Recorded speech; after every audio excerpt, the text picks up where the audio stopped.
ዛሬ የአድማጮች ቀን ሲሆን ያው ከዚህ በፊት በተለመደው እዚህ ስቱዲዮ አድማጮችን ጋብዝ ነበረ።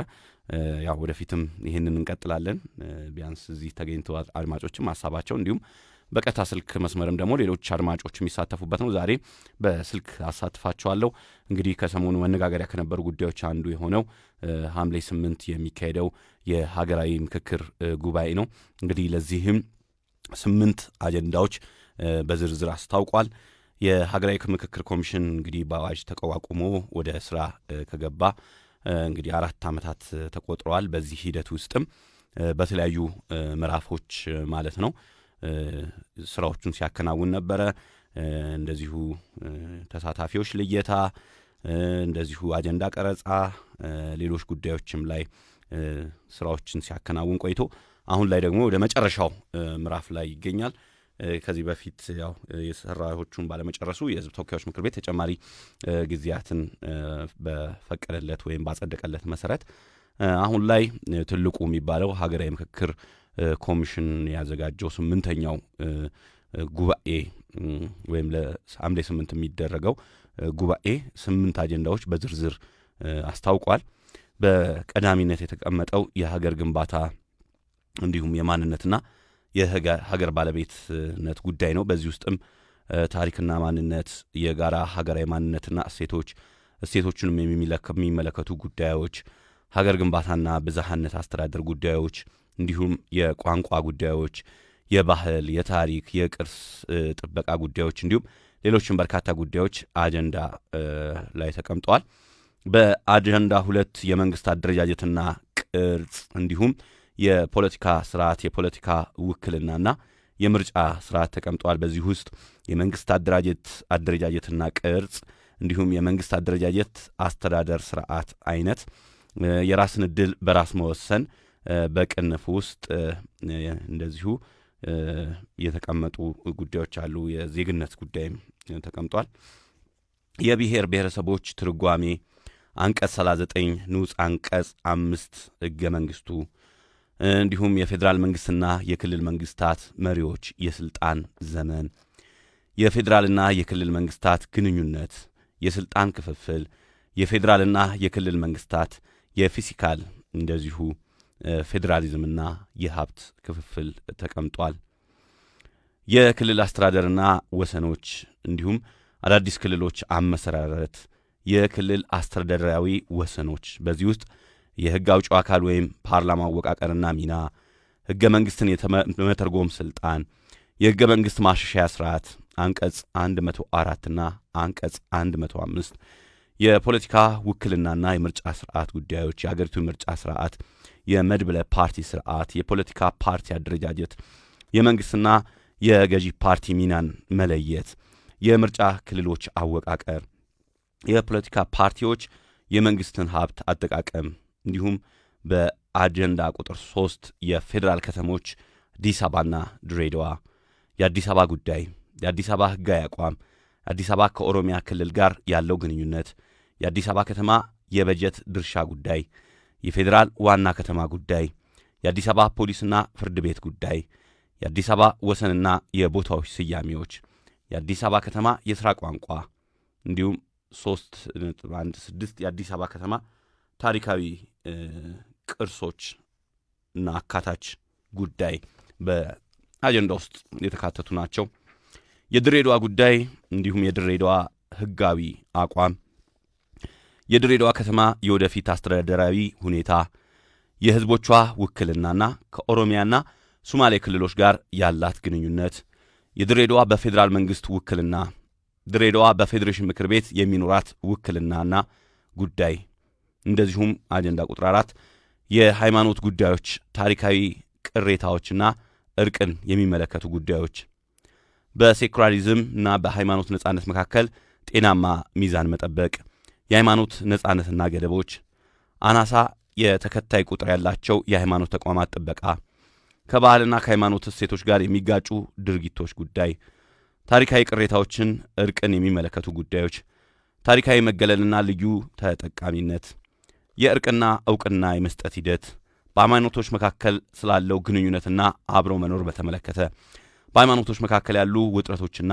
መፍትሄዎቻቸው፣ በሃይማኖቶች መካከል የውይይትና ምክክር ዘዴዎችን ማጠናከር፣ ሃይማኖት በህዝብ ህይወትና ማህበራዊ ግንኙነት ውስጥ ያለውን መስተጋብር በተመለከተ በህዝብ ተቋማት ውስጥ የሃይማኖት ሚና፣ የሃይማኖት መድረኮች፣ ሚዲያና ህዝባዊ ውይይቶች፣ የሃይማኖት ተቋማት የድምፅ አጠቃቀምና የህብረተሰብ መብት፣ እንደዚሁም በአጀንዳ ቁጥር 5 የተቋማት ግንባታ፣ የህግ የበላይነትና ሰብአዊ መብቶች፣ ህገ መንግስታዊና ህገ መንግስታዊ ማዕቀፍ፣ ሰብአዊ መብቶች ጥበቃ፣ በሀገር ውስጥ የተፈናቀሉ ሰዎች መብቶች፣ በአካል ጉዳት ተጋላጭነትና የተገለሉ ቡድኖች መብቶች፣ የሰብአዊ መብቶች መጠበቅና በግጭትና በጸጥታ ሁኔታዎች ውስጥ እንዲሁም ለሰብአዊ መብት ጥበቃ ተቋማዊ ማዕቀፎችን የማጠናከር ጉዳይ፣ በውጭ የሚኖሩ ኢትዮጵያውያን ዲያስፖራ የጥምር ዜግነት መብትና እውቅናና ሌሎችም ጉዳዮች፣ የህግ የበላይነት ህጋዊነት፣ በህግ በፊት እኩልነት፣ ተጠያቂነት፣ የፍትህ ተደራሽነት፣ የተቋማት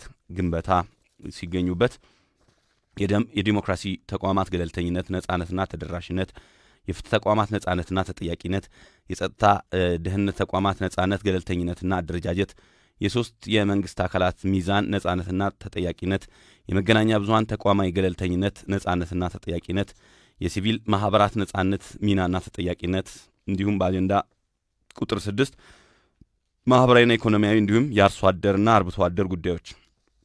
በዚህ ውስጥም ማህበራዊ ኢኮኖሚያዊ ጉዳዮች፣ የሴቶች ጉዳይና ተያይዞ የቀረቡ ጥያቄዎች፣ የሀብት አስተዳደርና ፍትሐዊ የሀብት ክፍፍል፣ የመሬት ይዞታ ባለቤትነት፣ የህዝብ ቆጠራ ውክልናና አካታች አስተዳደር፣ ማህበራዊ አገልግሎቶች፣ ጤና፣ ትምህርትና የኑሮ ደረጃ፣ የሰራተኛ መብቶችና ፍትሐዊነት፣ የስራ ሁኔታ፣ ዘላቂ ልማትና አካባቢ ጥበቃ፣ የተፈጥሮ ሀብት መብቶችና ጥቅም መጋራት፣ አካታች ኢኮኖሚ፣ ኢንቨስትመንትና ምርታማነት፣ የማህበራዊ ደህንነትና የስራ ዕድል፣ የአርሶ አደሮችና አርብቶ አደሮች ጉዳይ፣ እንደዚሁም የአርሶ አደሮችና አርብቶ አደሮች ተሳትፎና እኩልነት ተጠያቂነት የማሳደግ ጉዳይ፣ የግብርና ግብዓቶች ወቅታዊና ፍትሐዊ ተደራሽነትን በተመለከተ በአንቀጽ 40 ንዑስ ቁጥር 5 እና አንቀጽ 41 ንዑስ ቁጥር 8 ላይ የተጠቀሰውን ዘላን የሚለውን ስያሜ ማስተካከል፣ ነጻ ገበያ ዕድልና የገበያ ትስስር መፍጠር፣ የአርሶ አደርና አርብቶ አደር ማህበረሰቦችን የጋራ መልማትና ኢኮኖሚያዊ ድጋፍ፣ የአርብቶ አደር የኑሮ ዘይቤዎችና ያማከለ የልማት ፖሊሲ፣ አጀንዳ ቁጥር 7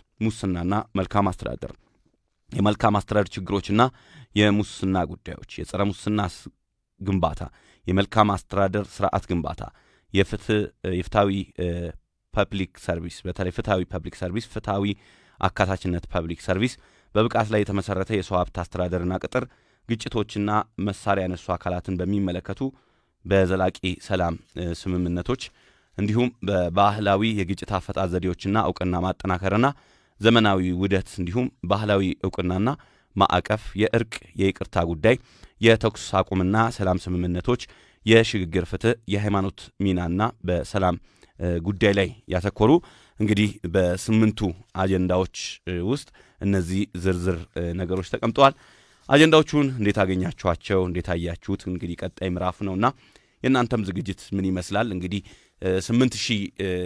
4000 ሰዎች የሚሳተፉበት ነው። እንግዲህ ሐምሌ 8 የሚጀምረው ለ3 ሳምንታት ይቆያል ተብሎ ይጠበቃል ይህም መድረክ። ለዚህም እንግዲህ በመላ ሀገሪቱ የተወከሉ 4000 የሚደርሱ ተሳታፊዎች የሚገኙበት ነው።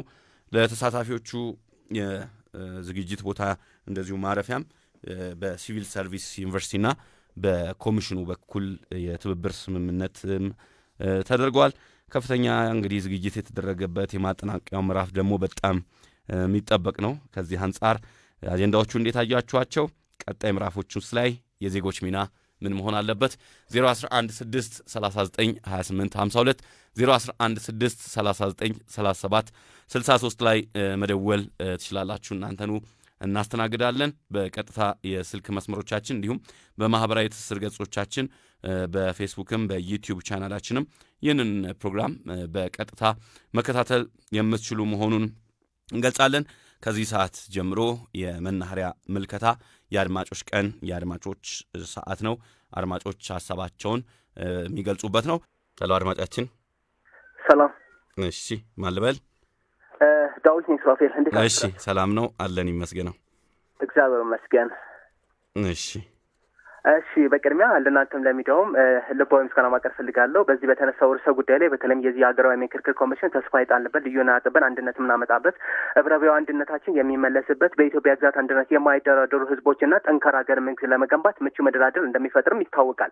መፍጠር ብቻ ሳይሆን ለተግባራዊነቱ በርካታ ባለድርሻ አካላትም ለዚህ ኮሚሽን ቅቡልነት አግኝቶ አጀንዳ ሴት ያደረጉበት ሁኔታዎችም አሉ።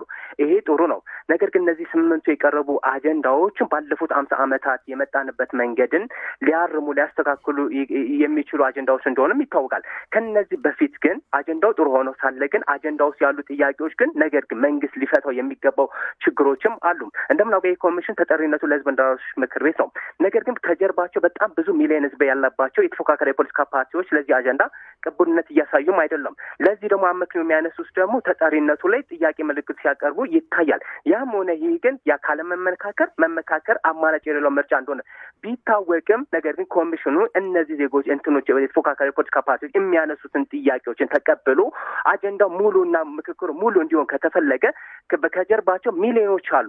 እነዚህ ሚሊዮኖች ደጋፊ ያለባቸው ከእንትኖች ተፎካካሪ ፖለቲካ ፓርቲዎች ባሉት ቀናትም ቢሆን እንደውም በሌላ በኩል ደግሞ ይሄ ምክክር ቀጣይነት ይኖራል ይገባል ብዬ ነው በግሌ የማስበው። ነገር ግን እነዚህ ተፎካካሪ ፖለቲካ ፓርቲ የሚያነሱትም ጭምር ጥያቄ መልሶ ወደ ሌላ ስቴፕ የሚሄድበትን ነገር ሊመቻች ይገባል አለው። በሌላ በኩል ግን እነዚህ የምክክር ኮሚሽን ላይ በርካታ ዜጎች መቅረባቸው ጥሩ ነው። ነገር ግን አካታች ላይ ደግሞ ክፍተትም አለ። ሀገራችን በአሁኑ ሰዓት ላይ በተለይም ካሉት 12 ክልሎች ላይ ወደ 6 እና 7 የሚባሉ ክልሎች ላይ ግጭቶችም አሉ እና እነዚህ የነፍጥ ያነግቡ አካላት ላይም አጀንዳቸው የሚያቀርቡበትን ነገር ከማመቻቸት አኳያ ብዙ ጊዜ ጥሪ እያቀረበ ያለበት ሁኔታዎችም አሉ። ማቅረቡ ጥሩ ሆነ ሳለ ግን እነዚህ ሲያቀርብ ግን የትኛው በይህ ቦታ ላይ መጥተው ነው? ምክንያቱም የደህንነት ጥያቄ ምናምን ኃላፊነት ከመውሰድ አኳያ ለም ብዙ ጥያቄ ይነሳበታልና ይህንንስ እንዴት ነው በዘላቂነት መቅረፍ የሚቻለው? ኢትዮጵያ ውስጥ አስተማማኝ እንዳልሆነ ቢታወቅም ሶስተኛ አካልን ከማመተር አኳያ ተቋሙ ቢያይበት እላለሁ። ሌላው እንደምናውቀው በዚህ ነፍጥ አንግበው በርካታ ዜጎችን ብለው ካፈናቅለው የገደሉ ሁሉ አሉ። እነዚህ ኮሚሽን ላይም አጀንዳ ያቀረቡበት ሁኔታዎችም አሉ። ለምሳሌ የሸኔ ታጣቂ ማየት ይቻላል። በአማራ በኩል ያለው የፋኖ ታጣቂ ማየት ይቻላል። ብዙ ዜጎችን ብዙ ነገር ፈጥሯል፣ ብዙ ገለዋል። ነገር ግን በሀሳብ ልዕልና የሚታገሉ የተፎካካሪ የፖለቲካ ፓርቲዎችም ምንም ዜጋ ባልገደሉበት እንዲሁም ደግሞ ፍርዳቸውን በተራዘመ ጊዜ እየተሳቀቁ ያሉበት እነዚህ የሊና እና የፖለቲካ እስረኞች፣ ጋዜጠኞች፣ ተጽዕኖ ፈጣሪ ግለሰቦችን ፈቶ የሰላሙ አካል መንግስት ለምን አይሆንም? በአንድ በኩል በዛ በኩል ነፍጥ አንግበው ሲታገሉ የነበሩ አካላት እንዳለ ሆኖ በታድሶ ትምህርት ተሰጥቷቸው ወደ ህብረተሰቡ የተቀላቀሉበት ሁኔታዎችም አሉ። የትኛው ነው የሚቀርበው የሚበልጠው? ስለዚህ አካታች ከማድረግ አኳያ እነዚህንም ዜጎችን ፈቶ የሰላሙ አካል መንግስትስ ለምን አይሆንም? ሌላው ከአጀንዳ 3 ላይ ነው። አጀንዳ 3 ላይ በተለይም የአዲስ አበባና የድሬዳዋ ነገር ተነስቷል። እሱ ነገር አከራካሪ ነው። እሱ ጥሩ ነው። በ2012 በጀት ዓመት ላይ የእርቅ ሰላም እና እንዲሁም ደግሞ የማንነትና የወሰን ችግሮችም የተፈቱበት ሁኔታዎችም አሉ። ተፈቷል ተብሎ ዝም የተባለበት ሁኔታዎችም አሉ። ይሄ ነገር ድጋሚ መነሳቱ ሌላ ላለመስማማት ወይም ደግሞ ላለመግባት ተግባብተው የመጡ አካላትን ቅር አያስብልም ወይ የሚለው ራሱ ግልጽ ሊደረግበት ይገባል። ሌላው አጀንዳ 7 ላይ ያለው ነገር ነው። አጀንዳ 7 በተለይ በርካታ ነፍጥ ያነገቡ አካላት እንዳሉ ቢታወቅም ይጠቅሳል። ይህን ከማጥበብ አኳያ ግን ትልቁ መሰራት ያለበት ባለፉት 50 ዓመት የመጣንበት መንገድ እንዳለም ይታወቃል። ኢትዮጵያን የወለና የጋራ ትርክቶች እንዳሉ ቢታወቅም ነገር ግን ነጠላ ትርክትና በበሬ ወለደና ሐሰተኛ ትርክት የተላበሰ መረጃዎችን በማውጣትና በማደናገር የኢትዮጵያ ሕዝብ በልዩነትና በግጭት ማጥፋት የሚፈልጉ ኃይላት አሁንም አሉ። እነዚህ ኃይላትን ከማጥበብ አኳያ በተለይ ባለፉት 50 ዓመት የተሰራበትን የዚህ የሐሰተኛ ትርክት ላይ በጣም ሊሰራበት ይገባል። አጀንዳው ላይ ማለ ያ ነገር ተጠናክሮ ሊቀጥል ይገባል። የግል ምልከታ ነው። በአጠቃላይ ግን ለዚህ ኮሚሽን ቅቡልነት ከማግኘት አኳያ ግን ነገር ግን ተጠሪነቱ ላይ ግን ሊሰመርበት ይገባል። አንዳንዴ የሆነ ብዥታዎች የፈጠረበት ሁኔታዎችም አሉ። የህዝብ እንደራሴዎች ምክር ቤት አብዛኛው መቀመጫውን የያዘው ገዢው ፓርቲ እንደሆነ ቢታወቅም ብዙ እዚህ ምክር ቤት ላይ ደግሞ በርካታ ተቃራኒ የሆኑ አዋጆች የሚጸድቁበት እንደራሴ ምክር ቤት እንደሆነ ቢታወቅም ኮሚሽኑ ከህዝብ ፍላጎት ውጪ የሆኑ አጀንዳዎች ግን እንዳይጸድቁ ስጋትም ስላለ ይህንን ከመቅረፍ ከማሳለፍ አኳያ ግን ገለልተኛ የሆኑ አካላትም ከየትኛውም የተፎካካሪ የፖለቲካ ፓርቲ አገር አቀፍም ክልል አቀፍ የሚሆኑ እንዲሁም ደግሞ ዲያስፖራ አካባቢ ያሉትም ምሁራንና ተጽዕኖ ፈጣሪ ገለጹ የታሪክ ተመራማሪዎች የብዙ አካላት አሉ። እነዚህ ላይም አካታች በማድረግ ምን ያህል አጀንዳው ከመጽደቁ በፊት ላይ የተጣረሱ በተለይም በሪፈረንደም ሊሆን ይችላል በተለያየ መንገድ ከመጽደቁ በፊት ግን እነዚህ ኤሊቶች ገብተውበት የበኩላቸውና የዜግነት ኃላፊነታቸውን የሚወጡበትን ነገር ሊመቻች ይገባል። ትልቁ ጥያቄያችንም አለ። የህገ መንግስታዊ ጥያቄዎችም አሉ፣ የባንዲራ ጥያቄዎችም አሉ፣ እንዲሁም የተሳሳተ እሳቤ ያለባቸው የተፎካካሪ የፖለቲካ ፓርቲዎችም አሉ። አሁንም ድረስ ገዢው ፓርቲውም ጭምር ስለ ባንዲራ የተሸዋረረ እይታ ያላቸው አመራሮችም እንዲሁም ደግሞ እንደራሴዎችም አሉ። ይሄን ዳዊት ባሉበት ሰዓት ላይ ይሄ ጠቅለል እያደረግ አጀንዳ በጣም ከባድ ስለሆነ እንደው እግዚአብሔር አምላክ እንደው በጥንቃቄና አርቆ በማሰብ ይህንን አጀንዳ እውን እንዲሆንና ህብረብሔራዊ አንድነትን ከማምጣት አኳያ አካታች የሆኑነቱን ከማምጣት አኳያ ግን በጣም ሊሰራበት ይገባል። አመሰግናለሁ። እሺ ዳዊት እናመሰግናለን። መልካም ያው ስጋቶቹን ነው ያስቀመጠው። ሌላ አድማጭ አሉን። ሄሎ ጤና ይስጥልኝ። አብሮ ይስጥልኝ። ሱራፌል ዘላለም ሰላም ነው? አለን ቃዲ አብሮ ይስጥልን ብለናል። እኛ ሰላም ነው ይመስገን። ማን ነው አሁን ከኔ በፊት የነበረው? ዳዊት አድማጭ ዳዊት ነው የሚባለው? ኧረ ትንተና አንተ እንደ ጋዜጠኛ ነው። አመሰግነዋለሁ። ትንሽ ሰዓት ሊያዝንልን ጥሩ ነው። እኛም ስራ ቁመን ዳር ይዘን ነው የምንለው። እሺ ሰዓቱን እንትን አድርግ። አመሰግናለሁ ከተነሳው ርዕስ ጋር። ቅድም ግን መግቢያ ላይ አንድ የስምንቱን ዝርዝር እንትን አናሳ ቁጥር ያላቸው ብሎ ያው እንደወረደ መሰለኛ ነበር እኮ። አናሳ ገናና የሚባል ነገር የለም ሀገር ውስጥ። አነስተኛ ቁጥር በሚል ያው በተቀመጠው ላንብበው ብዬ ነው። አነስተኛ ቁጥር ያላቸው በሚለው እኛ እንረዳለን በሚል አዎ የተቀመጠው ነው። አናሳ ምናምን የሚለው አማርኛ ስለማልወድ ነው። ያው የዘርፉ የአማርኛ ተቆርቋሪ ስለሆንኩ አነስተኛ ቁጥር ያላቸው በሚል ቢታረም ለማለት ነው። መልካም። ምክክር ኮሚሽኑ እንግዲህ ተራዘመብኝ። እኔ እንግዲህ ግልጽ እይታዬን ነው እንትን የምለው። መልካም ነው፣ ብዙ ነገር ነው ይዞ የመጣው። ዘላቂ መፍትሄ የሚሆን ምክክርና መፍትሄ ለማቅረብ ነው ብዙ የተለፋበት፣ ብዙ የተሰራበት ነው። ግን ሂደቱ ረዘመብኝ ነው። እንዲህ አመታት ተቆጠሩ እኮ። እንደጀመረ ራሱ ለምን አሁናዊ በሆነ ነገር ላይ ቶሎ ኢመርጀንሲ ፐርፐዝ ወቅታዊ የሆነ አንገብጋቢ የሆነ ነገር ላይ ቶሎ መግቦ ያም መፍትሄ ምናምን ለምን አያስቀምጥም የሚል ቅራኔ ነው ያለኝ። የሆነ ሆኖ አሁንም አልረፈድም፣ ግን በጣም ረጅም ሂደት ሄደ እና አሁን ስምንቱ ውስጥ ያሉት ዝርዝር ራሳቸው በጣም ሰፊ ናቸው። ቆንጆ ነው፣ ያው ሂደት ነው፣ ይሰራዋል፣ ከስር ይሰራዋል። ግን እኔ ምክክር ኮሚሽኑ ላይ ቅራኔ አለኝ፣ ግልጽ ቅራኔ ነው ያለኝ።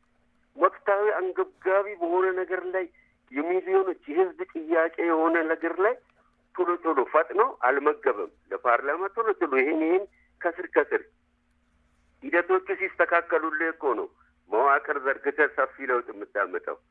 አሁን እየታሸ አሁን ብዙ ቅራኔ ምናምን እያለ ረጅም አመታት መፍጀቱ እኔ ተገቢ አይመስለኝም። በየወቅቱ ዘገባ ልክ እንደ ሚዲያ ማለት ነው ህዝብ ጋር ትቀርባለህ። ራስ ክሬተ እንትን ማለት አለብህ እኮ ማዳመጥ አለብህ። ልክ እንደናንተ አሁን ወቅታዊ በሆነ ነገር ላይ እንደ ሚዲያው ህዝብን ቶሎ ዘላቂ ላይ ግዴ ለ50 ዓመት ቁጭ ያለውንም ለመፍትሄ ማስቀመጡ መልካም ነው፣ የሚጣላ ነገር አይደለም። ግን እኔ እንደው ወደፊትም የሚሰሩ ከሆነ ይሄን አጫጭር ነገር ቶሎ ወቅታዊ በቃ አሁን ባለው ነገር ላይ ማለት ነው ተስፋ ህዝብ እንዳይቆርጥ ሰላም፣ ምንም የምንወሻሽ የምንደባበቅ ነገር የለም። ብዙ ቅር የሚል ነገር አለ። ይሄ ላፊ የኑሮ ውድነት፣ የሰላም ማጣት፣ ወጥቶ ያለ መግባት፣ ትምህርት ሚኒስቴር የሚሰራው ስራ አገር ላይ ከፍተኛ ቀውስ። ትምህርት በቃ ስንት ሺህ ተማሪ ይፈተንና የሚያልፈው 4 እና 5 ነው። የትምህርት ሂደቱ ልክ አይደለም ይላሉ በወቅቱ ያሉት ክቡር ሚኒስትሩ። እነሱ ወይ ውጭ ሀገር ምናምን በፉል አክሰስ ይሆናል የተማሩት። የኢትዮጵያ የትምህርት ሂደት ብልሽት አለበት፣ ችግር አለበት ከተባለ አሁን የተማረው ጋዜጠኛስ፣ የተማረው ኤሌክትሪክሻን፣ ኮምፒውተር ሳይንስ ባለሙያስ አሁን ሀገር እየመራ ያለው ፓርቲስ ሳይማር ነው የኢትዮጵያ ትምህርት ዜሮ ነው የሚል። ይህንንም በቃ ቢነግሩልን። የህዝቡ ቅራኔ ነው። አሁን በጣም ቅራኔ ያለኝ 3-4 የቤተሰቤ አካል ይሄን ሁሉ ዘመን ተምሮ ቁጭ ነው ያለው። ይሄን ማስተካከል፣ ሰላሙ የሚከበርበትን ሁኔታ ቢነግሩልን። ለመንግስት ህዝቡን ያዳመጡት አይመስለኝ። ይሄን መንገድ ትራንስፖርት የሚያመጣው ቢሮክራሲ፣ ጣጣ፣ ተአብ በመንግስት ላይ ሰው ተስፋ እንዲቆርጥ አንዴ በመንጃ ፍቃድ ይላል፣ አንዴ በ120,000 ብር የገዛውን ታርጋ ኮድ 256,000 ብር ይላል። ይህ ህዝብና መንግስትን የሚያቃቅቡ ነገር ላይ ምክክር ህዝቡ ምን ይላል? ህዝቡ ምን አማከረኝ? ህዝቡ ምንድን ነው የሚያቃስትበት ብሎ ይሄን ቢያቀርብልኝ ደስ ነው የሚለኝ። ያው 170,000 ብር የሆነ መኪና አሻሽቻለሁ። ኮሚሽን ራሱ 4,000 ብር ወስጃለሁ።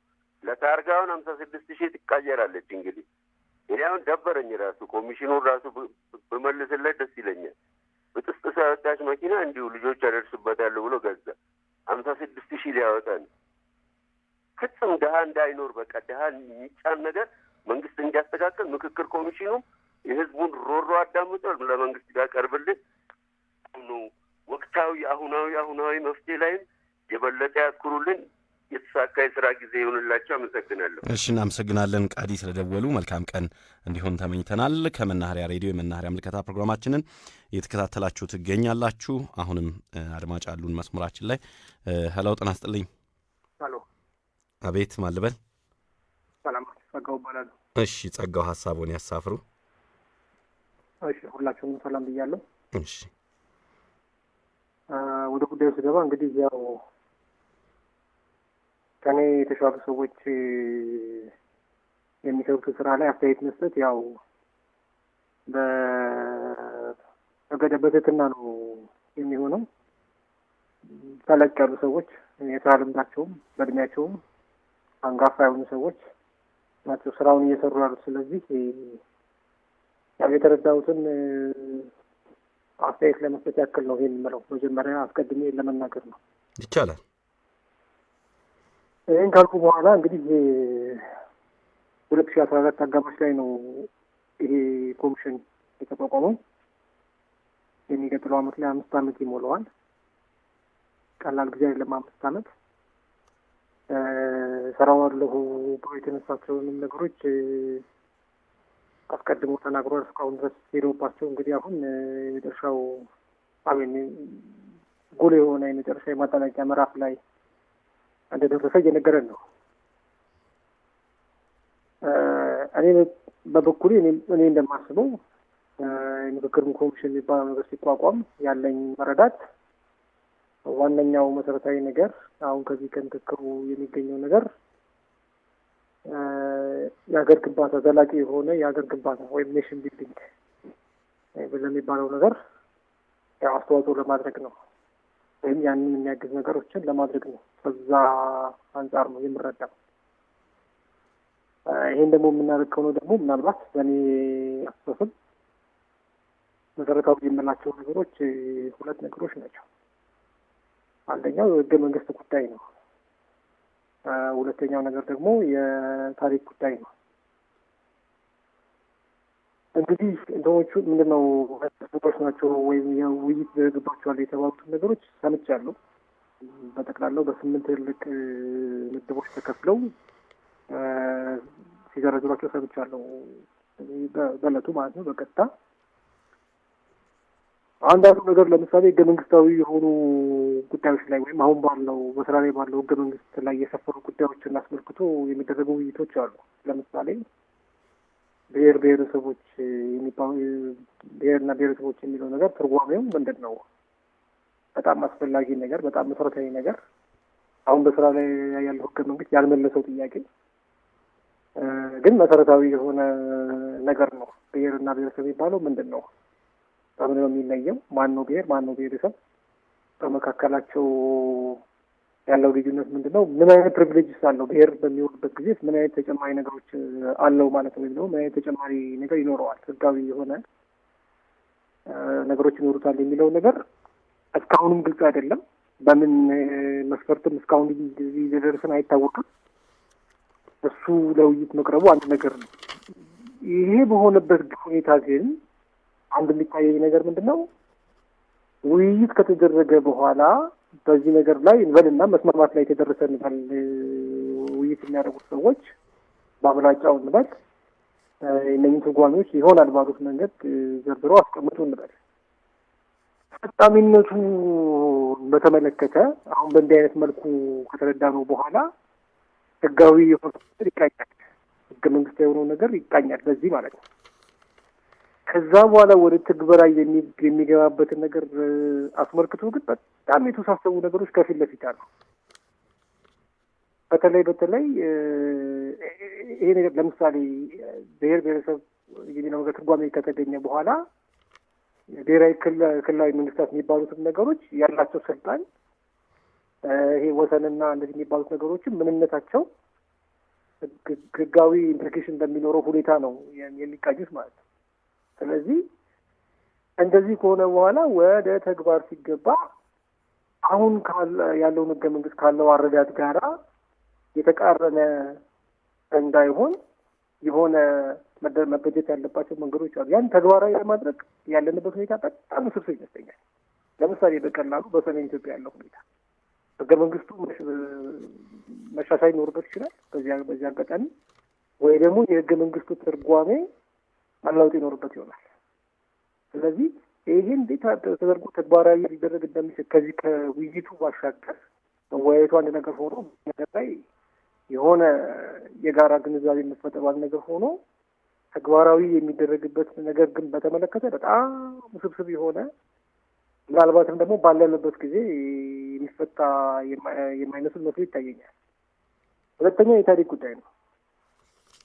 አሁንም በታሪክ ጉዳይ ላይ ምን አይነት አረዳድ የጋራ አረዳድ መፍጠር እንደሚቻል እርግጠኛ አይደለሁም።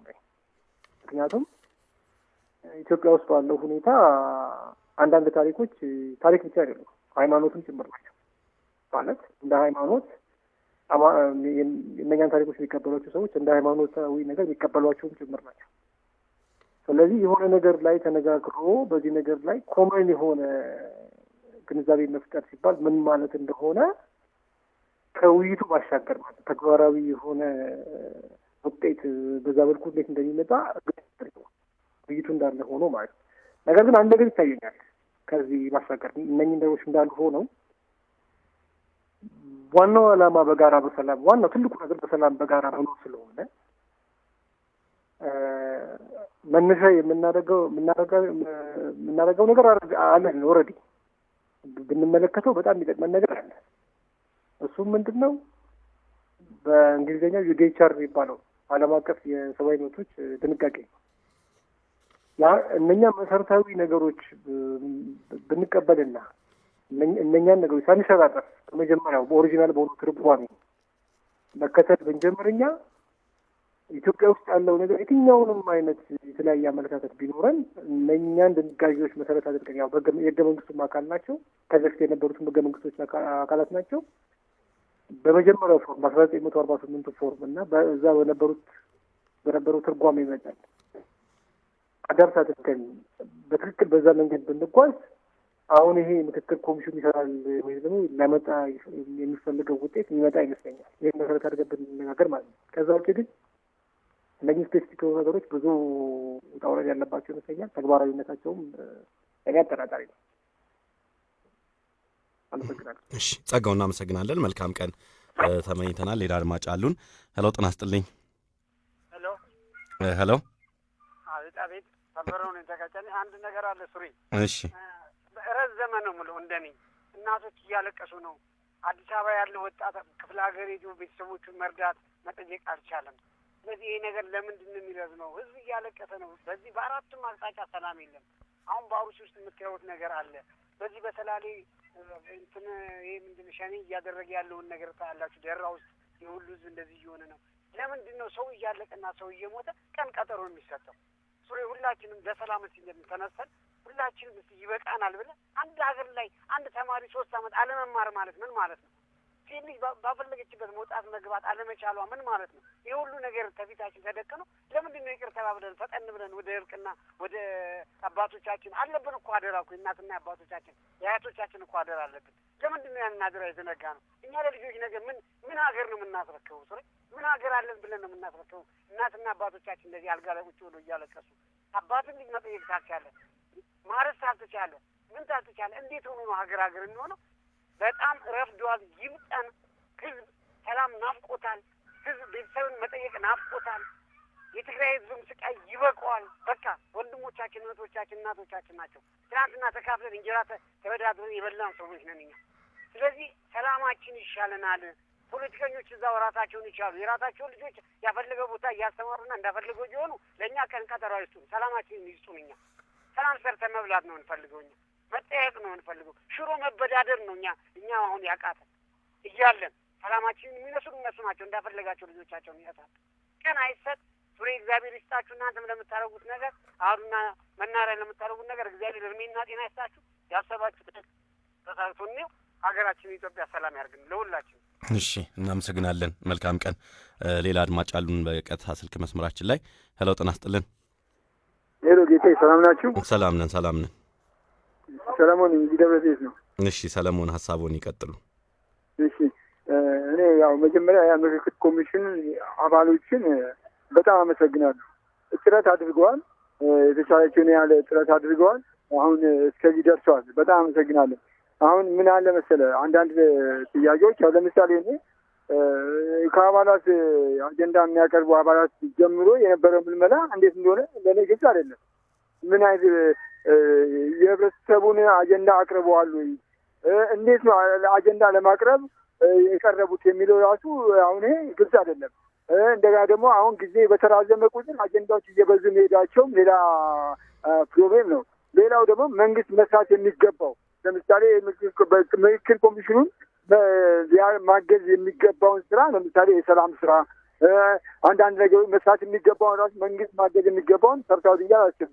ስለዚህ አሁን በዚህ በምክክር ኮሚሽኑ የሚደረጉት ጥረቶች እንዳሉ ሆነው ማህበረሰባዊ አንድነት እንዲኖረን በእርግጥ የሁላችንም ጥረት ማድረግ አለብን።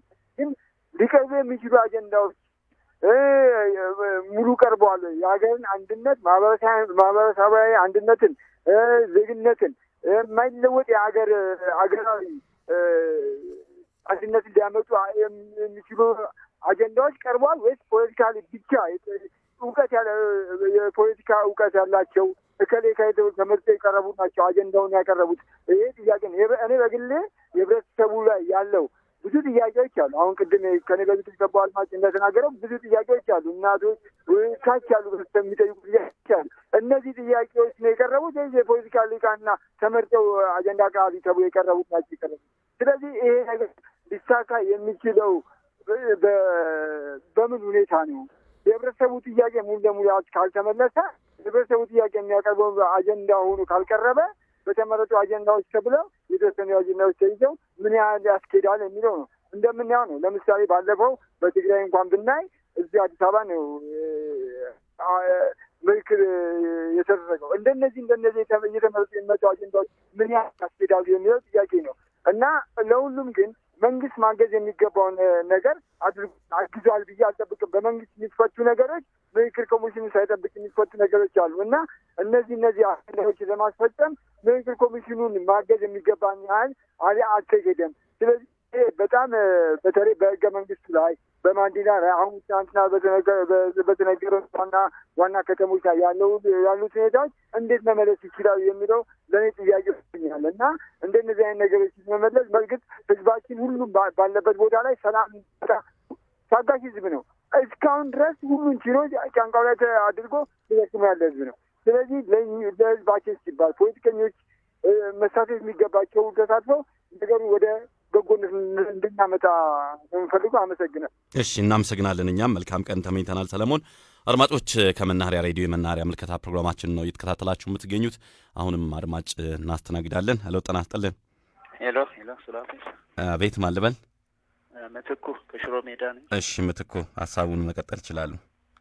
እንግዲህ ሀሳቤን እኔ ስቀጥል ያው ቀደም ብሎ እነሱ እንዳስቀመጡት ያው የብዙሃን ችግር ነው። እንግዲህ ችግሩ የብዙሃን ችግር ስለሆነ ያን ችግር እንዴት እንፈታለን የሚለውን ነገር ያው አድማጮቻችንም አስቀምጦታል። ማለት በጣም ችግር አለ በኢትዮጵያ ውስጥ በጣም ችግሮች እንዳሉ ይታወቃል።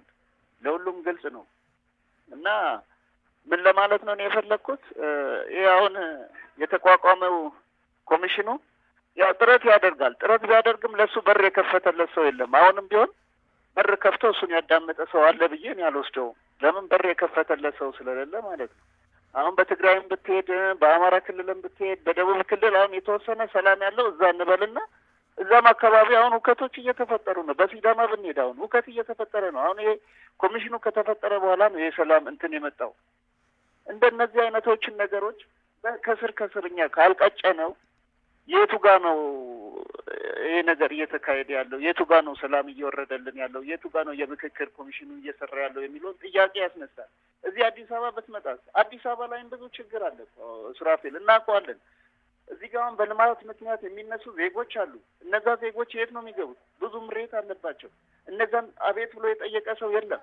እኔ እውነት አሁን ኮሚሽኑ እኔ መንግስትን የሚያዳምጥ ነገር ነው የሚመስለኝ በአንድ ጎን ሳስበው።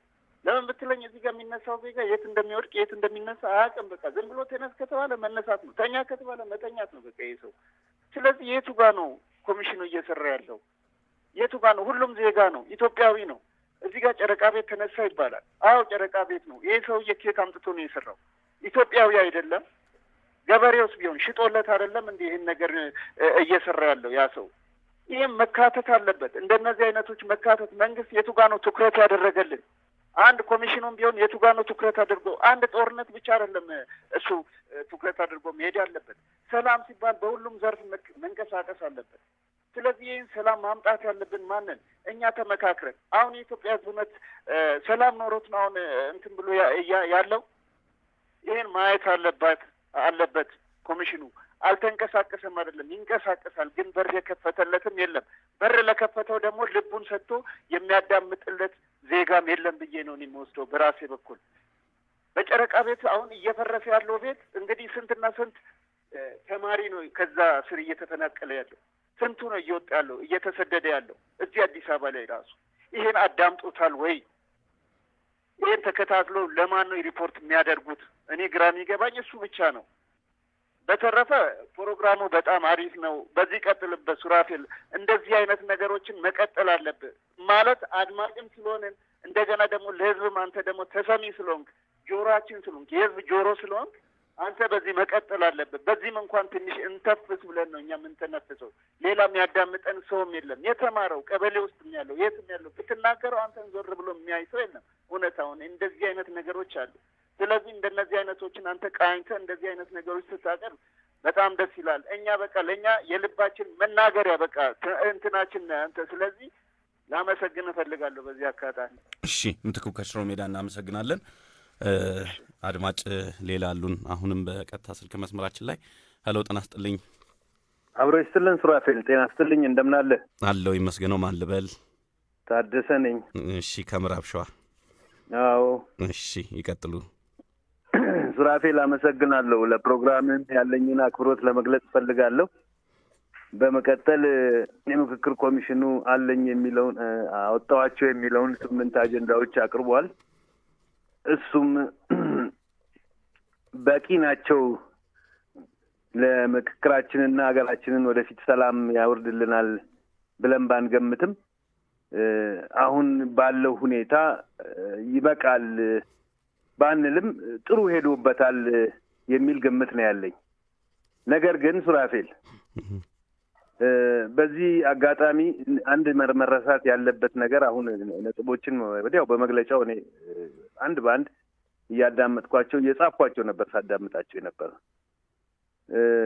የህገ መንግስት ጉዳይ የአገር ግንባታ ጉዳይ ምናምን ሲነሳ የባንዲራ ጉዳይ አልተነሳም።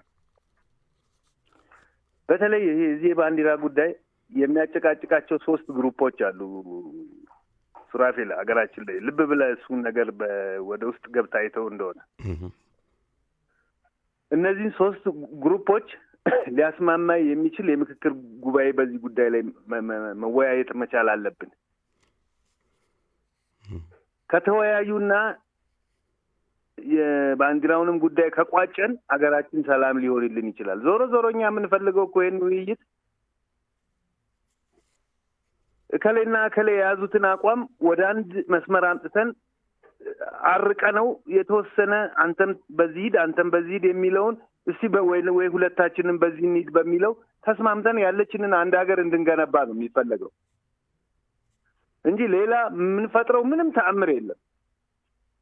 ስለዚህ ተሸራርፈው ወሳኝ የሆኑ ነገሮች ተሸራርፈው ለምሳሌ እንደዚህ እንደ ባንዲራ አይነት ነገሮቹ ብዙዎቹ አስገብተዋል። እኔ አክባሪው ነኝ ለምክክር ኮሚሽኑ ብዙ ነገሮች ገብተዋል። በንዑስ ስር እያደረገ አስገብቷቸዋል። ግን የባንዲራ ጉዳይ አልተነሳም ለማለት ፈልጌ ነው። እና ሁሉንም ጉዳይ ላይ ደግሞ ከመግባባት ውጪ ያልተግባባንበትን ደግሞ ነገ ለመግባባት ተግባብተን መግባባት ነው ያለብን። ነገ ለመግባባት እንጂ እቺን ሀገር አንግባባም ካልን እና ያለ መግባባት ውስጥ ከሄድን መጋጨት ነው። መጋጨት ውስጥ ከሄድን መፍረስ ነው። መፍረስ ከሄድን በቃ ሀገር አልባ ነው የምንሆነው። ትውልድ አልባ ነው የምንሆነው። ያ እንዳይሆን ሀገራችን እንዳጠፋ ዜጎቻችን በሰላም እንዲኖሩ በተቻለ መጠን ለመስማማት መስማማት፣ ለመግባባት መግባባት፣ ላለመስማማት ተስማምተናል የሚሉ ሰዎች አሉ። እኛ ለመስማማት ከተስማማን የምክክር ጉባኤው ቀላል ነው፣ እንስማማለን። ስለዚህ ብዙዎቻችን ሐምሌ 8 የሚካሄደውን ጉባኤ በአካልም ቀርበው የሚሄዱ ሰዎች የሚነሳውን አጀንዳ የግድ አንዱን ተቀበል፣ አንዱን ደግሞ አትቀበል፣ አንዱን ደግሞ የግድ ተቀበል በሚለው ሳይሆን እስቲ አንተ ይሄኛውን ያዘው፣ አንተ ይሄኛውን ያዘው፣ አንተ ደግሞ ይሄን በምትይዘው በሚለው እያስማሙ አርቀው እቺን ሀገር እንዲያቆሟት አደራላቸው ፈልጋለሁ። ዞሮ እቺ የጠቆምኳትን ነገር እንዳይጥሉብኝ አደራላለሁ። አንተ በርታ። አመሰግናለሁ። ፕሮግራም ቆንጆ ነው። እናመሰግናለን ታደሰ ከምዕራብ ሸዋ። መልካም ቀን እንዲሆን ተመኝተናል። ሌላም አድማጭ አሉኝ አየር ላይ። ሄሎ ጤና ይስጥልኝ። ነስጥልን ሱራፌል አለን። አየለ ከገርጂ። መልካም አመሰግናለሁ ሱራፌል። እሺ አመሰግናለሁ። እኔ ቀደም ብሎ የገቡ ሰዎችም ያው ብዙ ነገር ሀሳብ አስቀምጠዋል፣ እየሰማሁት ነው። ነገር ግን የራሳችን አሁን ማንኛው ሰው ሀሳብ የሚያስቀምጥ ነገር ምክክር ኮሚሽኑ ያስቀመጠው ነገር ያለ አይመስልም። እንግዲህ ካላወኩም ይቅርታ። ይህንን በእግር መንገድ ይህንን ላስቀምጥና ምክክር ኮሚሽኑ 8 ነገሮችን እንዳስቀመጡት ውስጡ ላይ ብዙ ነገር እንዳለ ትላንት ሰምተናል። ነገር ግን የሚገርም ነገር መንግስት በኩል ላይ ገደብ አላስቀመጠም። እኔ አልሰማሁትም። ስለዚህ መንግስት በኩል ገደብ ለምን የሚያስቀምጥ ነገር ሀሳብ አላስቀመጠም? ስለዚህ ይሄ ዋና ቻንሱ እኮ ነው ለኢትዮጵያ ሕዝብ። እየሰማክ ነው ሱራፌ? እየሰማሁ ነው አየለ። መልካም። ስለዚህ ገደብ እንዴት ለመንግስት ላይ አላስቀምጥም? አሁን ለምሳሌ መንግስት ሲመጣ ጊዜ ሁሉ ነገር ይፈርሳል። ለምሳሌ ምርጫ ቦርድ ባለበት ቦታ ላይ እንትን አይልም። መንግስት ሲመጣ ሌላ ምርጫ ቦርድ መጣ። እንግዲህ ሌላ ያልመጣ መከላከያ ነው። መከላከያ እንግዲህ እንዲሁም ገደብ አለው። ሰፈር ለሰፈር አይዞርም መከላከያ። ይሄ ያስቸገረ ነገር አለ ከተባለ መከላከያ ግድ ነው። ይሄ የታወቀ ነገር ነው። ምርጫ ላይ ለምንድን ነው ገደብ ያልተቀመጠው? አሁን ለምሳሌ ከዚህ በፊትም ነግሬያለሁ፣ አሜሪካ ላይ ገደብ አለው። ስለዚህ በዚህ አመት ማነው መንግስት ከሰራ በኋላ የሚቀጥለው አመት ላይ ወይ 4 አመት ወይ 10 አመት ላይ ለሌላ አካል ያለመደው ቢሆን እንዲሁም ብቃት ባይኖርም ራሱ ሌላ ኃይል ያስፈልጋል። አንዱ ጉዑዝ 100 አመት ድረስ እንዴት ይኖራል ነው በአፍሪካ ውስጥ። ይሄ መስተካከል ያለበት ቦታ ነው። ማለት መስተካከል ያለው ነገር ነው። ነገር ግን ሌላ ተጨማሪ መናገር የምፈልገው ነገር መንግስት ሲመጣ ሌላው ለምን ይፈርሳል ነው። ባለበት ቦታ ላይ የተወሰነ ነገር ገደብ መኖር አለበት። የመንግስትም ገደብ መኖር አለበት እንጂ ገደብ የሌለው መንግስት እንደፈለገው አገሪቱን ያዞራል እኮ። ስለዚህ እነዚህ ነገሮች ላይ ቅድም መጀመሪያ እንደነገርኩኝ የእኛን ሀሳብ የምናስቀምጥ ቦታ አላገኝንም። እኛ ምንም አላገኝንም። አሁን ሀሳቧ እቺ ነች። እቺን እንግዲህ በአንተ በኩል ይኸው ሀሳብ እናስቀምጣለን። ስለዚህ እስከ መጨረሻ ከአንተ ጋር ነኝ ያለሁት። አመሰግናለሁ። ጨርሻለሁ። እሺ፣ እናመሰግናለን አየለ ከገርጂያው የተቋማት ግንባታ ላይ ይመስለኛል ትኩረታቸው ተቋም ወይም ተቋማትን በመገንባት ላይ ትኩረት እንዲደረግ ሌላ አድማጭ አሉን። ሄሎ ጤና ይስጥልኝ። እኔ ደግሞ ልጀምር እሱ ሲጨርስ ይቻላል። ሰላም ነህ? አለን ይመስገን። እንግዲህ አየሩም ቀዝቀዝ ይላል። ያው መድረኩንም እያሟሟቀው ሀሳብ አያልቅም ብለናል። ስራለቃ አብነት እኮ ኢትዮጵያን አፍሪካን እኮ በምክክር ጉዳይ ንቆ ትላለህ። ዛሬ እንመካከር እስቲ እንግዲህ ለማንኛውም ያው ተሳታፊም ነበር በአንድ በሁለቱ ምክክሩ ላይ። ምክንያቱም የዜጋ ጋዜጠኛ ማይመለከተው የለም። የኦሮሚያውም የትግራይም የአፋሩም ይመለከተዋል ትልና ዘገየም ፈጠንም አለለም። ምክንያቱም ይሄ ምክክር ኮሚሽን በነገራችን ላይ አንድ መረዳት ያለብን አስፈጻሚ ወይ ፈጻሚ ተግባሪ ሳይሆን አመቻች ነው እና ሁሌም የምንለው ስቴዲየም አለ፣ ኳስ ሜዳ አለ። ኳስ ሜዳው ላይ ሲገባ ህዝቡ ተዋናይ ነው። የኳስ ሜዳው ምለው ሰው የሚሰበሰብበት ምክክር ኮሚሽኑ ነው። ስለዚህ ምክክር ኮሚሽኑ አንዳንዴ ሰዎች የመንግስት ጣልቃ ገብነት የመንግስት እንትን ነው። እኔ ደግሞ ከየትም ከሳተላይት አልወረደም ወይ ከሌላ ሀገር አልመጣም፣ የኛው ነው። ነገር ግን ደግሞ ገለልተኛ ነው ሲባል ደግሞ አሁን 2-3 ዓመት ፈጅቶ ሐምሌ 8 ማጠቃለያው ሊመጣ ነው። የትግራዩን እዚህም ተሳትፍ ያለው ነው ባለፈው። ምክንያቱም ምርጫውም ትግራይን ያካትት ምክክሩም ትግራይን ያካትት እዛ ካልሆነ ደግሞ ከዛም ተወክሎ ሲመጡ ግባቱ ሌላው ክልል ላይ እየተጠየቀው ነው የነበረው። ምክንያቱም ስለሚያውቁ ነው። አንቀጽ 39 በለው እኔም ሳነሳ ሌሎቹም ሲያነሱ የነበረው ትግራይ ያለው ጥያቄ አማራ ላይ ያለው ጋምቤላ ላይ ሲጠቃለል መጨረሻ ላይ መሆን ካለበት እኛ ብለናል። ምክክሩም ሲቀጥል ምርጫውም ሲካሄድ አገርን በሰላም ለመበልጸግ መለየት ያለበት ምንድን ነው? የፖለቲካ ጣልቃ ገብነት አጀንዳ ፎርማት የማድረግ የህዝቡን በኋላ ደግሞ ከዚህ በላይ ደግሞ አጀንዳው መጥቶ መጨረሻ ላይ ሲወስን ህገ መንግስቱን ሊነካ ይችላል። የሰንደቅ ዓላማ ጉዳይ የክልል የቦታ እስቲ በምክክር ህዝቡ ምን አለ ነው? ከዚህ በፊት የ87ቱን እኮ አልተወያየንበትም እያለ መጀመሪያ ህገ መንግስቱ ሲረቅ 87 የኔም አንዴት የለኝም የምፈልገው ኢትዮጵያ አይደለም እያለ አሁን ደግሞ ሲመጣ መሆን ያለበት እኛ እንደ ማህበረሰብ ለቀጣይ በፊቱ ካንተሳተፍንበት ፍላጎታችን እንዴት እናደርገው፣ ምክክር ኮሚሽኑ እንዴት እናገዘው። ትግራይ ያለውም አሁን እንላለን የመጀመሪያው ዙር ነው ስለዚህ ለነበረ የመጀመሪያው ምክክር ነው ስካይ ሆቴል አዲስ አበባ ላይ ቀጣዩ ወደ ትግራይ ይካሄዳል የሚል አጀንዳ ነበር። እስከ መጨረሻውን የማሳቢያ እዛ መካሄድ አለበት። ምክንያቱም 100-200 ኢሊት የሚባለው ቀደም ኢሊት የሚባል ማለት ነው። ኢሊት የሚባል እኮ ሁሉም ኢሊት ነው። ለሀገሩ በጎ ያደረገ ሀገሩ በፍቅር ያደረገ ፕሮፌሰር ዶክተሩ ያን ካልተቀበለ ኢሊት የሚባል ነገር የለም። ከአካል ጉዳት ከምሁራን ከሲቪክስ ከሁሉም ካካተትክ እንደ ሀገር የአጀንዳ ደግሞ ሲጠቃለል እዚህ ሲመጣ የትግራዩ እንላለሁ። የትግራዩ ጉዳይ የኢትዮጵያ ጉዳይ ነው። ይህም እዚህ መጥተው የተካተቱት ከዛ መጥተዋል፣ ከሽሬ መጥተዋል፣ ከአድዋ መጥተዋል፣ እዚህም ያሉ ተካተዋል። ነገር ግን ደግሞ እዛም ተኪደው ቢቀጡ ነው። ምክንያቱም ይህን መከልከል አይችልም። ሽግግር እዛ ያለው ጊዜያዊ መንግስት የሚባለውን ያላቅም እነዚህ ለደብረቸውን ራሳቸው ጾመሆን ይችላል። እሱ ቅቡልነት የለም። ሽግግር መንግስት የሚባል ነገር በምናልባት በፌዴራል የተቀመጡ ጊዜያዊ መንግስት ሊሆን ይችላል። ይህንን ለማካሄድ ግን እንዴት ነው የዘገየው ሲባል እንዴት ነው ጊዜ ይወስዳል። ጊዜ ወስደው ምንድን ነው ብዙ ነገሮችን ቀን ከሌት እንደሚሰሩ ዶክተሮቹም እዛ ምክክር ኮሚሽኑ ላይ የነበሩ ሰዎች እናውቃለን። እነዚህ ሰዎች ግን ጊዜውን ወስዶ ማህበረሰቡ የተወከለው ቀጣይም አጀንዳው ሲመጣ የሁሉም ሲጠቃለል በሀገር አቀፍ 4 ሺህ ሲወከል የሁሉም ሀሳብ ደግሞ መጥተው ለቀጣይቷ ኢትዮጵያ መንግስታት ይቀያየራሉ። ፕሬዚዳንት ጠቅላይ ሚኒስትር ይቀያል። ሀገርን ግን የሚያዘልቅ የሚያስቀጥል አጀንዳዎች ፍሬ እንዲመጣ ምን ማድረግ አለብን? አጋዥ መሆን አለብን። ሁላችንም ለዚህ ላይ ይመለከተናል። የማይመለከተን አካል የለም። አመሰግናለሁ። እሺ፣ አስር አለቃ እናመሰግናለን። መልካም ቀን፣ መልካም ጊዜ ተመኝተናል። አድማጮች፣ መናኸሪያ ሬዲዮ 99.1 ላይ ትገኛላችሁ። ሱራፌል ዘላለም ነኝ። እንደዚሁ ደግሞ ቴክኒኩም በመቆጣጠር ትትና አለም ነው ከኔ ጋር አለች። አድማጭ አሉን። ሄሎ፣ ጤና ይስጥልኝ። አብሮ ይስጥልን። እንዴት አረፈዳችሁ? ሰላም አርፍደናል። ማን ልበል እርሶን? አመሰግናለሁ።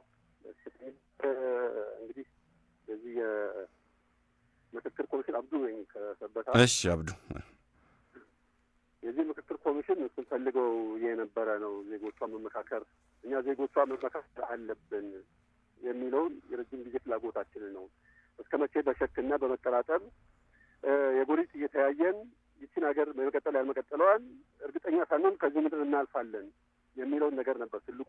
ፐርሰናሊ በኩሌም ከሌሎች ጓደኞቻችን ከእንዲሁ ስናወራ ይህ ስጋት ስለነበረ ይህ ሁኔታ መምጣቱ ለመመካከር ልጆቿ መፍቀዳቸው በጣም ከምን በላይ ደስ የሚል ነው። እኛ እቺን ሀገር እኛም ማናቃት ሌሎች ዓለም ሀገራት ጠንቅቆ የሚያውቋትን ሀገር በከፍታ ነው የሚያውቋት። ታሪካዊት ሀገር መሆኗን ቱባ ባህል ያላት ብዙ ለዓለም ተሞክሮ የሚሆኑ ነገሮች ከዚህ ሀገር እንደሚገኝ የሚያውቁ እኛ በዛ ልክ ማናቅ ልጆቿ የኋላ ሙሉን ትተን ቅርንጫፍ ላይ በመንጠልጠል ቅርንጫፍ ላይ ስንንጠለጠል ተሰባብሮ ነው የሚያልቀው። ሙሉ ይደርቃል እና ያ ለው እየሰማሁ ነው አብዱ። ያ አይነት ሁኔታ ለበኋላ አስጊ ስለሆነ ሁላችንም ጀኔሬሽን እየተካካል እያለፈን እንሄዳለን። ዛሬ እኔ በሰላም ጥያቄ የኳት ነገር ነገ ምን እንደምትሆን አላውቅም። ዋቴቨር አላውቅም ብዬ ግን ዝም ብዬ ማለፍ የለብኝም።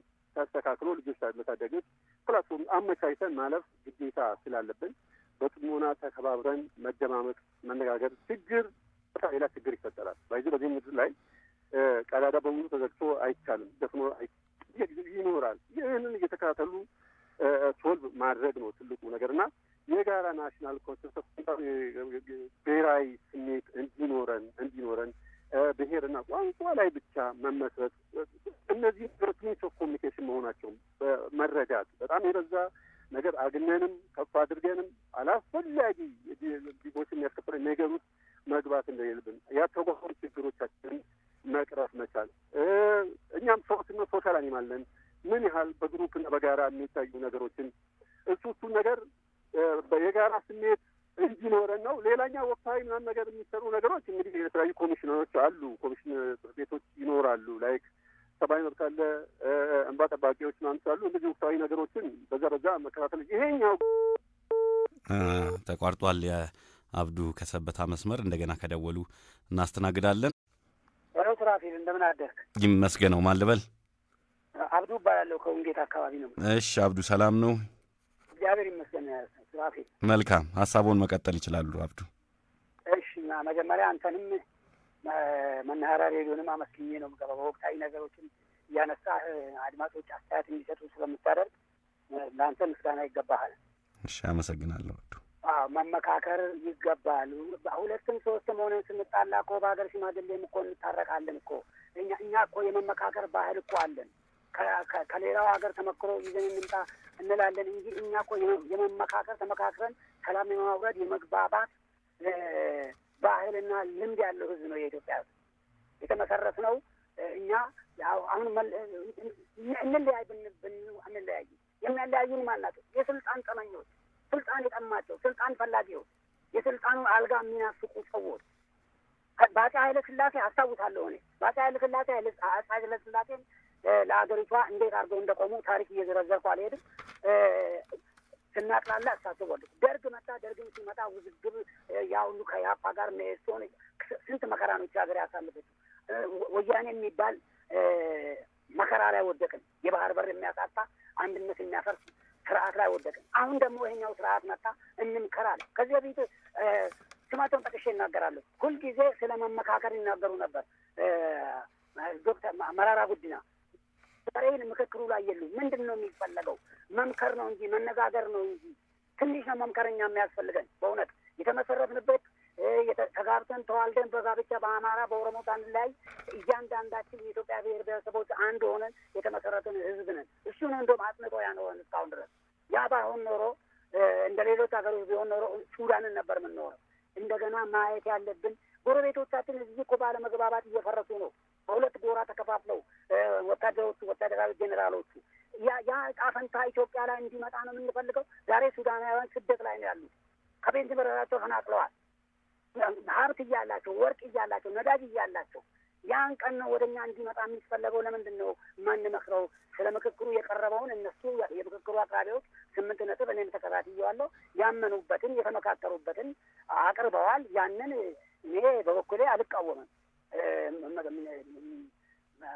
የታያቸውን ብዙ ምሁራን ናቸው የተሰበሰቡት። ለዚህ ምክክር ኮሚሽን የተሰበሰቡ ምሁራን የሩቁን የኢትዮጵያን ታሪክ ሁሉ አንስተው ነው መክረው ይሄ ነው የሚያዋጣን ብሎ ያሉትና ተስማምተን ተግባርተን አገራችንን ከውድቀት ወደ ልማት ጎዳና እየገሰገሰች ነው። አገሪቷ እየታደሰች ነው። ኢትዮጵያ ዛሬ ትንሣኤዋ ነው። ለእኔ ትንሣኤ ላይ ነው ያለችው። ትንሣኤዋን እንዳይከስም፣ ትንሣኤዋ እንዳይወድቅ ተጠንቅቀን ለመመካከል ለመነጋገር እንስራ። ወደ ስልጣንም ለመምጣት የሚፈልግ ኃይል በሰላማዊ መንገድ እንደበቀደም በምርጫ ተወዳድሮ ይምጣ። አለበለዚያ በጠመንጃ ወደ ስልጣን የሚመጣበት ዘመን አክትሟል፣ ሞቷል። ትንሣኤ የለውም። በቃ አክትሟል። ይህንን ነው የምለው። አመሰግናለሁ። እሺ አብዱ፣ እናመሰግናለን። ከዊልጌት መልካም ቀን እንዲሆንለው ተመኝተናል። አድማጮች ስትከታተሉን አብራችሁን የቆያችሁ የተሳተፋችሁ፣ ሀሳብ የሰጣችሁ፣ ያሳፈራችሁ የአድማጮች ቀን ላይ ሐምሌ 8 የሚጀመረውን የሀገራዊ ምክክር ጉባኤን በተመለከተ አጀንዳዎቹን እንዲሁም ቀጣይ አካሄዱን እና የዜጎች ሚናን በተመለከተ ሐሳብ ስለሰጣችሁ ስለደወላችሁ እናመሰግናለን። ጥሩ ጊዜ አሳልፈናል። እንግዲህ ሀገራችን ትመክራለች፣ ጥሩ ነገር እናያለን ብለን ተስፋ እናደርጋለን። ሱራፌል ዘላለም ነበርኩኝ የፕሮግራሙ አዘጋጅና አቅራቢ። እንደዚሁም ደግሞ ትህትና አለም ነው ደግሞ ቴክኒኩን ተቆጣጠረች። ፕሮግራማችን በዚሁ አበቃ።